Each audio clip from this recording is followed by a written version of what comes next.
আসসালামু আলাইকুম বন্ধুরা, জাতীয় বিশ্ববিদ্যালয়ের অধীনে যারা 2022-23 শিক্ষাবর্ষে মাস্টার্স নিয়মিত প্রোগ্রামে ভর্তির জন্য মনোনীত হয়েছিলেন, প্রথম মেধা তালিকায় তাদের চূড়ান্ত ভর্তি ফরম পূরণের সময় বৃদ্ধি করেছে জাতীয় বিশ্ববিদ্যালয়।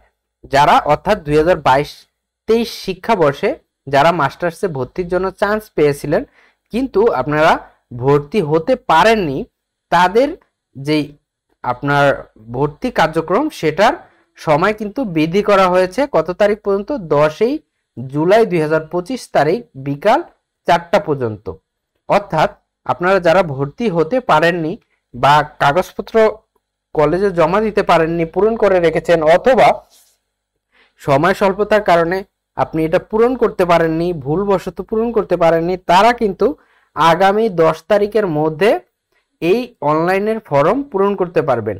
এবং এটা পূরণ করার পর আপনার ওই ফর্মটা আপনি কলেজে গিয়ে কলেজের টাকা পেমেন্ট করে 14/7/2025 তারিখের মধ্যে জমা দিতে পারবেন।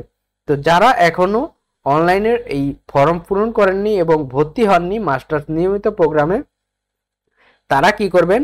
তারা অবশ্যই আপনার এই 10 তারিখের মধ্যে চূড়ান্ত ফর্ম ডাউনলোড করে পূরণ করে কলেজের পেমেন্টের মাধ্যমে, যদি ব্যাংকে হয় ব্যাংকে, অথবা যদি হচ্ছে আপনার অনলাইনে হয় সেক্ষেত্রে অনলাইনে পেমেন্ট করে আপনি কি করবেন?